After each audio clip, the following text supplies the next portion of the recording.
The main issue in the UK is, of course, that Hamas is a prescribed terrorist organization. What's interesting is that there has been a kind of legal fight to try and change that. What the government shouldn't have done in the first place is made the political bits of it a terrorist organisation. So it's kind of forced. Can I just stop you there, Matt? Matt is not saying that the government should not have done that. That he's saying that the case for Hamas, that would be the argument, that would be the proposition that one would make, hypothetically, if one were to be involved, which neither Matt or I are involved, of course, because Hamas is a terrorist organisation, so we hate Hamas, obviously. Yes. Absolutely. All of it, because it's all terrorism. Including the road sweepers. Because Priti Patel, who we love, who's never put a foot wrong, she made it all terrorism, so it must all be terrorism. Why would the government do anything wrong? Why would the government lie? Particularly the Conservative government with Priti Patel. They've never lied or done anything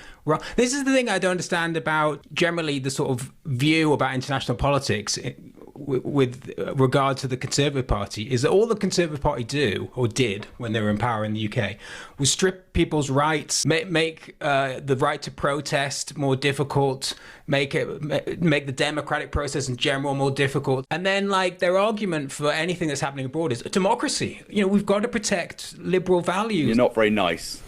That's what you do. You just make up a bunch of stupid shit.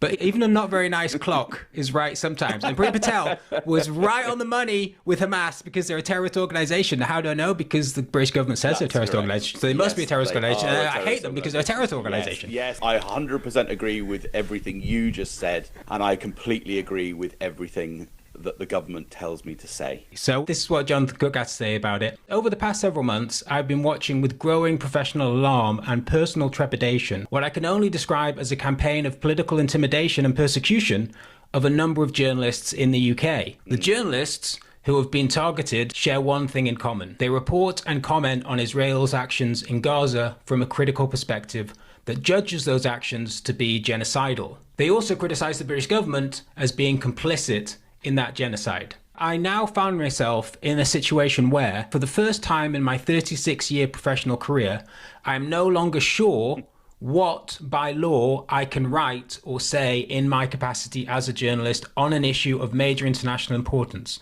I now live with the fear that, by writing critically about events in Gaza, I risk a dawn raid by counter-terrorism police on my home in front of my children, leading potentially to terrorism charges being laid against me. And Jonathan Cook, obviously, he was a Guardian journalist many years ago. He's been a kind of leading left-wing journalist for decades. He doesn't even know what he's able to write.